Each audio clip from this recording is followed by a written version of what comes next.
Welcome, my amazing friends. Today, you are not just going to watch a story. You're going to feel it, live it, learn from it, and grow with it. This is not just a biography. This is a journey through pain, power, faith, courage, sacrifice, and greatness. The man we are about to talk about. He wasn't born rich. He wasn't born perfect. He wasn't born powerful. But he changed the world with his fists, his voice, his heart, and his truth. He fought in the ring and outside the ring for what he believed in. He lost everything and still stood tall. He was banned, criticized, broken, but never gave up. This is the story of a man who said, "I am the greatest, even before I knew I was." This is the story of Muhammad Ali. And I promise you, you will be inspired. You will feel strong by listening, feeling, and understanding real life. This is more than a story. This is a lesson for life. So stay with me till the very end. Let's begin. Chapter 1. His real name, his birth, his family. Muhammad Ali was not born as Muhammad Ali. He was born as Cassius Marcellus Clay Jr. on January 17, 1942, in Louisville, Kentucky, in the United States. His father, Cassius Clay Sr., was a sign painter. He painted names and business signs. His mother, Odessa Grady Clay, was a housemaid who cleaned houses and took care of children for rich families. They were a poor black family in a time when America was full of racism. Black people were not treated equally. Ali grew up in a neighborhood where black kids were often ignored, insulted, or bullied. But even as a child, Cassius Clay had something special. He was loud, confident, fast, and always dreaming big. His father once said, "My boy doesn't walk, he bounces." One day, when Cassius was just 12 years old, he had a bicycle. He loved that bike more than anything. But one day, it was stolen. He was so angry that he told a police officer nearby, "I'm gonna find who did it, and I'm gonna whoop him." The officer smiled and said, "If you're gonna whoop somebody, you better learn how to fight." That officer was Joe Martin. And he also happened to be a boxing coach. From that moment, young Cassius Clay entered the world of boxing. He trained every single day, even when it was raining, even when he was tired. He ran with weights in his shoes, punched trees to make his fists stronger, and watched videos of great boxers to study their moves. Even as a teenager, Cassius Clay was not quiet. He was not like other boxers who just fought. He talked. "I'm young, I'm handsome, I'm fast, and I'm going to be champion of the world. I can talk faster than I can punch, and I punch lightning." He was funny, he was clever, and people listened. By age 18, he had already won 6 Kentucky Golden Glove titles, 2 national titles, and then, in 1960, at just 18 years old, he went to the Rome Olympics and won the gold medal in boxing. He came back to America as a hero, but not a respected one. Because in America at that time, even if you were a black hero, you still couldn't eat in the same restaurant as white people. After the Olympics, he turned professional. He fought match after match, winning most of them with speed and style. People laughed at him. They said he was just talk, but inside the ring, he moved like no one else. Float like a butterfly, sting like a bee. The hands can't hit what the eyes can't see. He was fast, fearless, and he made boxing beautiful. By 1964, he was ready to fight for the World Heavyweight Championship. He was only 22 years old. But before the big fight, something powerful happened.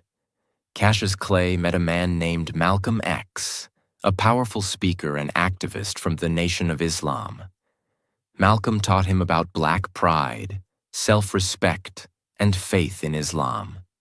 Cassius Clay converted to Islam, and after he won the World Championship fight, he shocked the world by saying, "Cassius Clay is my slave name. I am Muhammad Ali now. I am free." This made headlines everywhere. People were angry, confused, shocked. How could a world champion change his religion and name? But Ali stood tall. He didn't care what people thought. "I know who I am, and I won't let the world tell me who to be." Ali kept fighting. He kept winning. He became a global icon. But inside, another fight was coming. America was at war. The Vietnam War.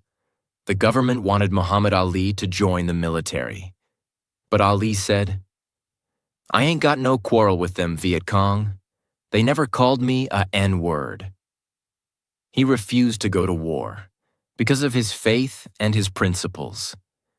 Because of this, the U.S. government took away his boxing license, took away his championship title, called him a traitor, threatened him with 5 years in jail. He was banned from boxing for 3 years, during the peak of his career. But he stood strong. "I will not betray my faith for money or fame. I'd rather lose everything than lose myself." Chapter 2. The Man Who Refused to Stay Down.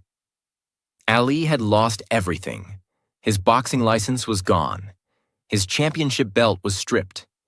He had no income, no fights, no career, all because he refused to fight in the Vietnam War, for his beliefs, for his religion, for his truth. For 3 years, the greatest boxer in the world was banned from boxing. He was 27 years old when the ban started. The prime years of a fighter's life. He could have stayed silent. He could have apologized.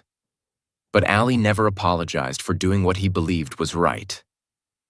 During these 3 years, Ali did not hide. He traveled across the U.S. giving speeches at universities, community centers, and churches. He spoke about racism in America, the cost of war, faith, freedom, and justice. Students lined up to hear him. Some came just to see the boxer, but they left with new thoughts, new fire, and new respect. He became more than a boxer. He became a voice of a generation. In 1970, after 3 long years of silence, Ali's boxing ban was finally lifted. His first comeback fight was against Jerry Quarry in Atlanta. Ali won. The crowd roared. The world watched. But this was just the warm-up. In 1971, the fight of the century was announced. Muhammad Ali versus Joe Frazier. 2 undefeated champions. 1 ring. The fight happened on March 8, 1971, at Madison Square Garden, New York. The world watched. Celebrities filled the seats. Reporters came from everywhere. Round after round, punch after punch. It was a brutal war. Ali danced. Frazier punched. Frazier's left hook was heavy, dangerous. Ali's speed was still there, but the years out of the ring had slowed him slightly. In round 15, Frazier landed a crushing blow. Ali fell. He got back up, but the judges gave the fight to Joe Frazier. Ali had lost, but the world didn't stop loving him, because he never gave up. Ali didn't stop. He kept training, fighting, pushing. He fought Ken Norton, who broke his jaw. Ali fought through the pain, but lost that fight too. Then, he won the rematch. Then he fought Frazier again, and won. Then another. Then another. He was getting stronger, smarter, wiser. He was not just a fighter. He was a warrior with experience. In 1974, Ali was given one more chance to fight for the world heavyweight title. But this time, it was against a new monster, George Foreman, Younger, stronger, undefeated, and scary. The fight was set in Zaire, Africa, and it became known as the Rumble in the Jungle. Foreman was the heavy favorite. Even Ali's fans feared for him. But Ali had a plan. He called it the rope-a-dope strategy. Ali let Foreman punch him. Yes, he leaned on the ropes, protected his face, and let Foreman tire himself out. Round after round, Foreman hit him with everything. But Ali whispered, "Is that all you got, George?" By round 8, Foreman was exhausted. Ali exploded, a lightning combination, and Foreman was knocked out cold. Ali stood over him. The stadium shook. "I am still the greatest." At 32 years old, Muhammad Ali became world heavyweight champion again. After the Rumble in the Jungle, Ali became more than a boxer. He was now a symbol of hope, a global icon. He visited Africa, where people called him the true king. The Middle East, where Muslims embraced him as a hero. Asia, where children knew his name. He became the most famous man in the world. And he knew it. In 1975, Ali fought Joe Frazier one final time. This was the third match, and the most brutal of all. It happened in Manila, Philippines, and it became known as the Thrilla in Manila. The heat was unbearable. Both men fought like warriors. Ali later said, "It was the closest thing to dying I've ever felt." After 14 rounds, Frazier couldn't see. His trainer stopped the fight. Ali collapsed in his corner. Not in celebration, but in survival. He won. But both men were never the same after that war. In the late 1970s, Ali was older, slower, but still fighting. He lost his belt to Leon Spinks, then won it back, making him a 3-time world champion, the first in history. But the years of fighting had taken a toll. In the early 1980s, he began to show signs of slurred speech, shaking hands, and slow movement. Doctors told him, "You have Parkinson's disease, a brain condition caused by years of punches." Ali had fought men, media, racism, governments.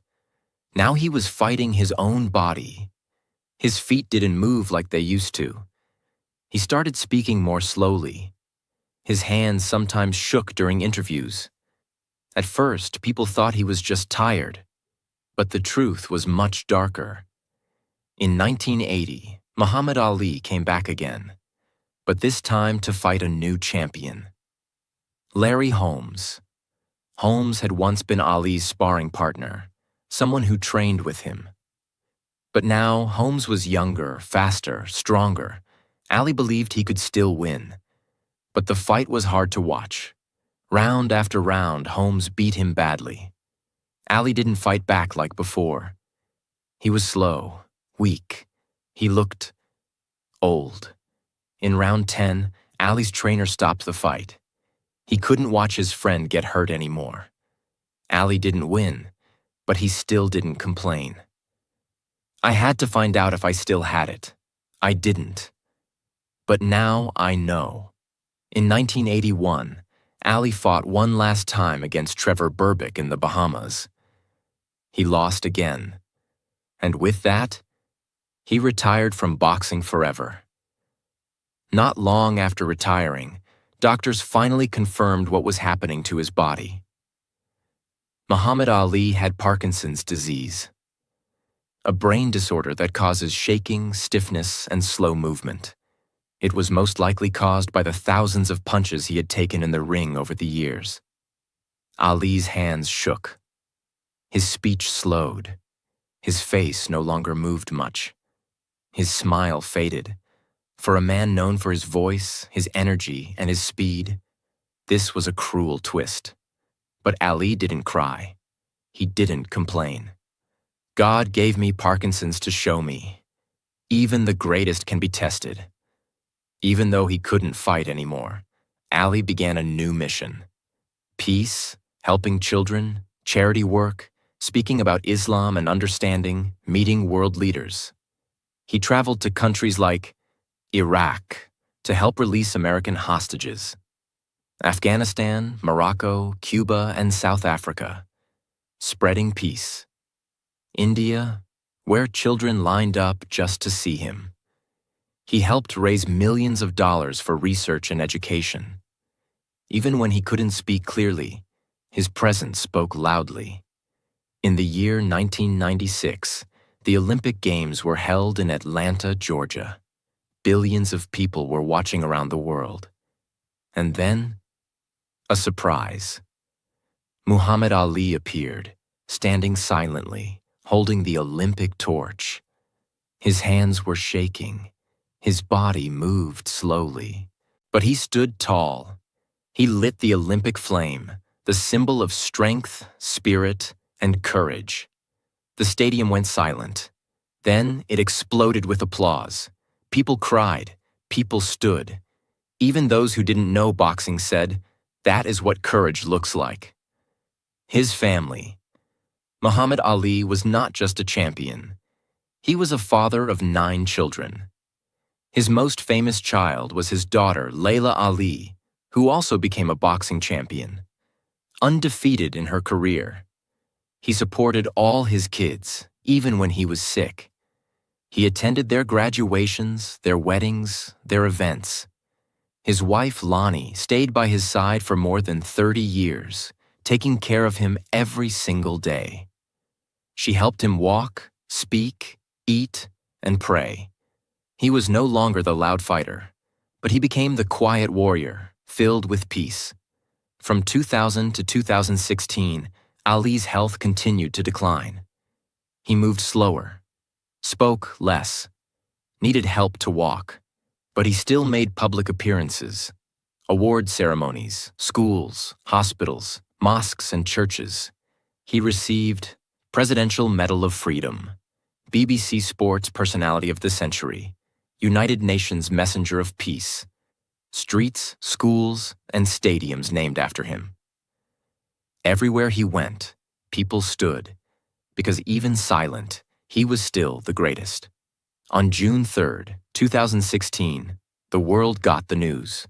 Muhammad Ali had died, at age 74, in Phoenix, Arizona. He died from septic shock, a complication related to Parkinson's and other health issues. The news spread instantly across the globe. The world didn't just lose a boxer, it lost a voice for justice, a fighter for peace, a man of faith, courage, and love. Ali's funeral was held on June 10, 2016 in Louisville, Kentucky, his hometown. It was not a sad event. It was a celebration of his life. Over 100,000 people came to pay their respects. Millions watched online and on TV. World leaders, celebrities, sports legends, they all came. The coffin was carried through the streets of Louisville, and people lined up on every street. Children shouted, "We love you, Ali." Old men cried.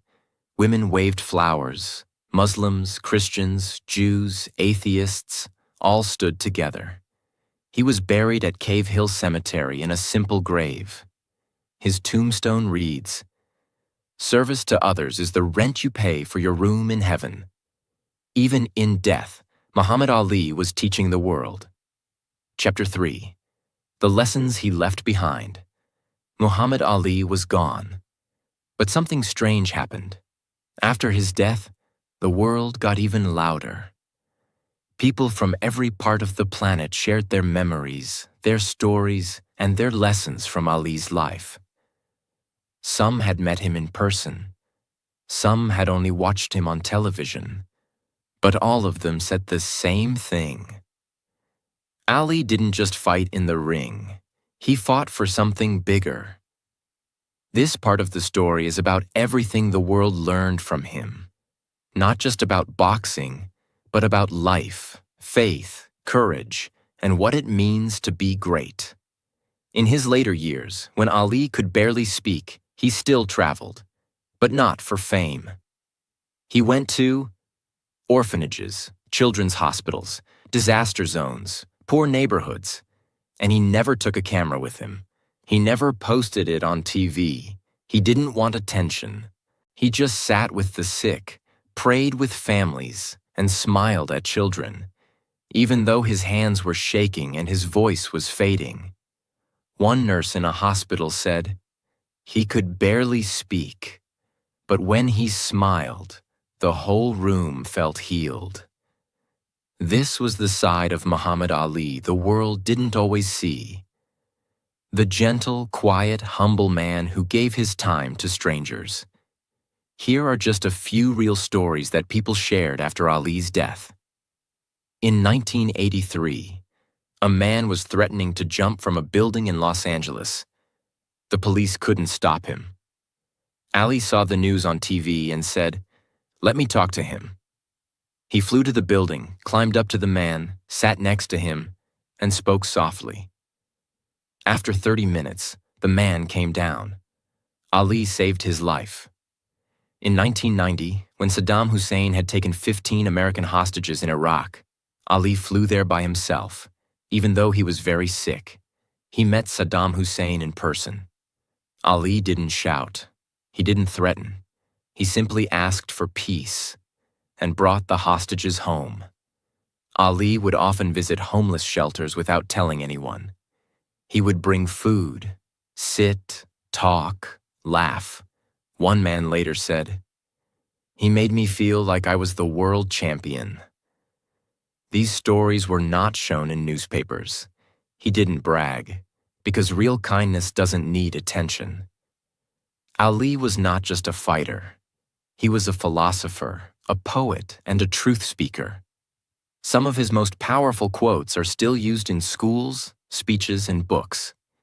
Here are a few with their deep meaning.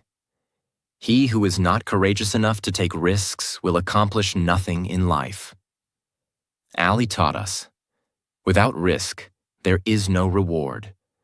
Service to others is the rent you pay for your room in heaven. He believed giving to others is the reason we are here. It isn't the mountains ahead to climb that wear you out. It's the pebble in your shoe. He meant that small problems inside us, fear, doubt, ego, can destroy us more than big challenges. I hated every minute of training. But I said, don't quit. Suffer now and live the rest of your life as a champion. That's what made him different. He trained through the pain because he believed in the result. Ali was proud to be a Muslim, but he never forced it on anyone. He didn't scream about religion. He lived it, quietly, deeply, and respectfully. He prayed 5 times a day. He read the Quran often, and he gave millions of dollars to Muslim charities around the world, especially to help orphans and disaster victims. He once said, "I am an American. I am a Muslim, and I'm proud of both." Even when people criticized him for his religion, he didn't fight back with hate. He simply showed through his character, kindness, and calmness what Islam meant to him. Ali believed young people had the power to change the world, but only if they knew who they were. Here's what he told young students. Don't copy the crowd. Don't let the TV tell you who you are. Don't be scared to speak your truth. He asked people to be proud of their race, be proud of their faith, help the poor, stay strong when they're laughed at, be brave, not loud, and always believe in their worth. He told one school, champions are not made in gyms. They are made from something deep inside them, a dream, a desire, a vision. After his death, the world didn't just say goodbye, it celebrated him. In England, children painted murals of Ali on school walls. In South Africa, people remembered how he had supported Nelson Mandela. In Indonesia, thousands gathered to pray for him in mosques. In the U.S., Both Muslims and Christians joined together to honor him. His name became more than just a person.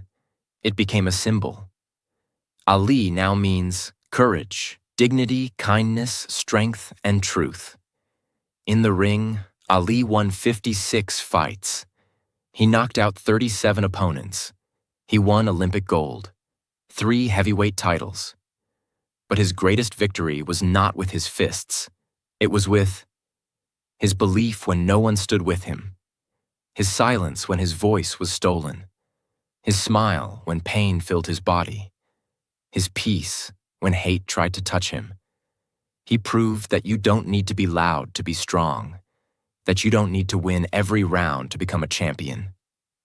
Life lessons from Muhammad Ali. 1. Believe in yourself. Before anyone else does. When Muhammad Ali was young, people laughed at him.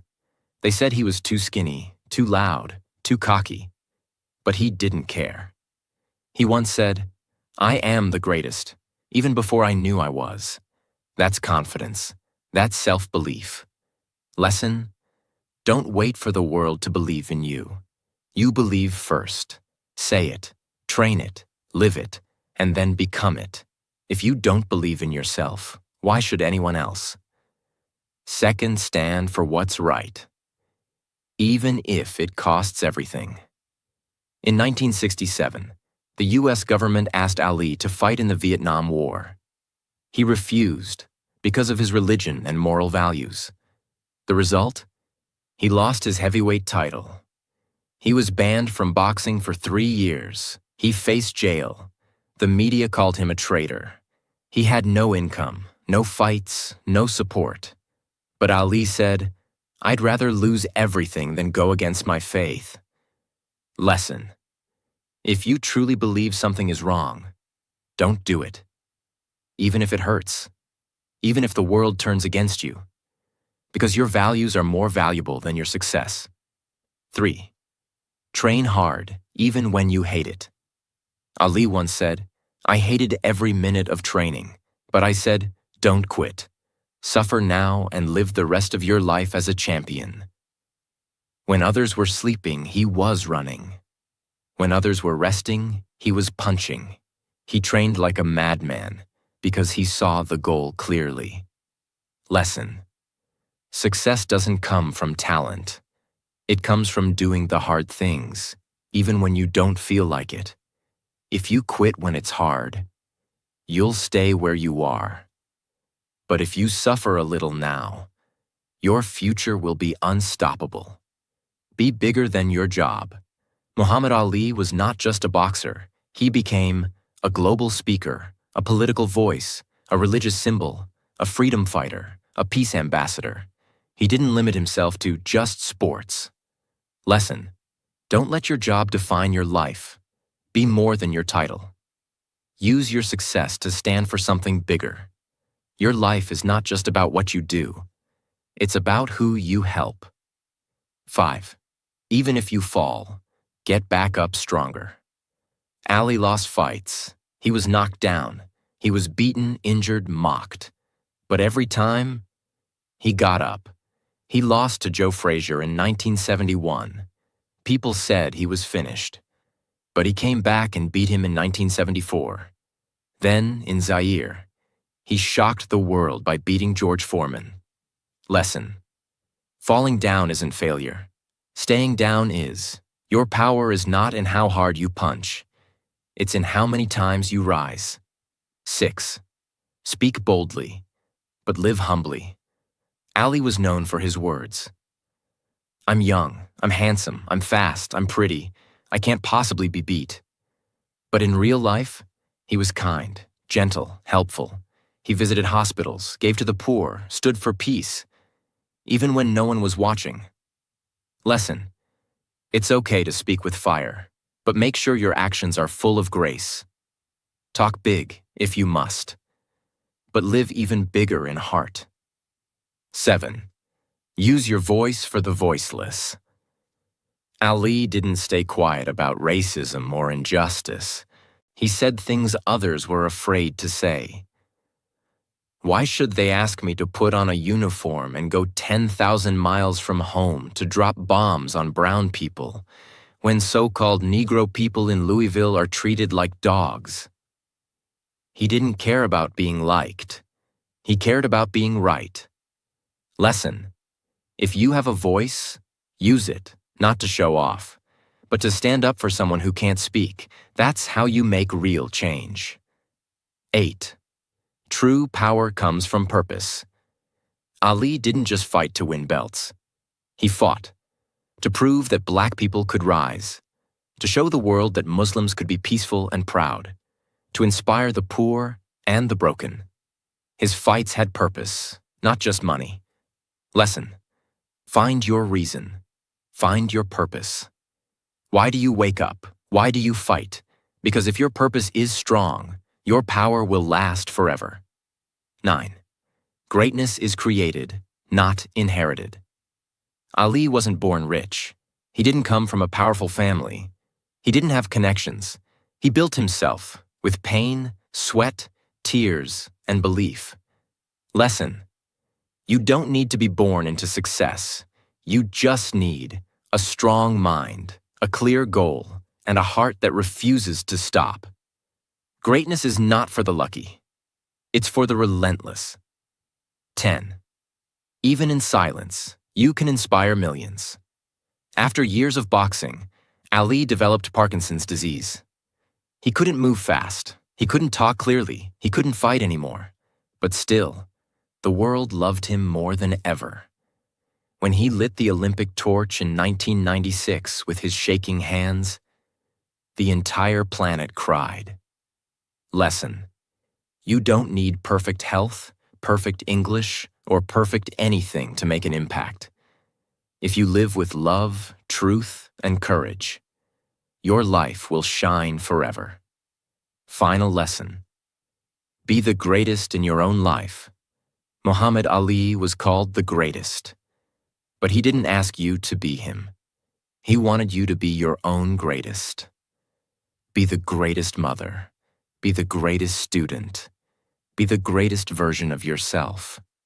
No matter what you do, you don't need a championship belt to be a champion. You just need a reason, a routine, a heart, and a dream. So now, the story is over. But his message is not. Because Muhammad Ali didn't just fight in the ring. He fought in life, and he showed us something we all forget. You don't need to be perfect to be powerful. You don't need to be rich to be respected. You don't need to be strong to stand tall. Ali was mocked, banned, beaten, broken, but he never gave up. And if you're watching this, maybe you're fighting your own battle. Maybe people laugh at your dream. Maybe your body is tired. Maybe your heart feels heavy.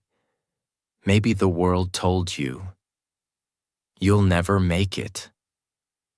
But remember this, the world told Muhammad Ali the same thing, and he became the greatest of all time. He lost fights, he lost his voice, he lost his health, but he never lost his faith. He never lost his courage, and he never lost his purpose. So whatever you are going through, don't stop, don't break, don't bow your head, because your story is not over yet. Like Ali once said, suffer now and live the rest of your life as a champion. You are not weak. You are not lost. You are just getting ready for the fight of your life.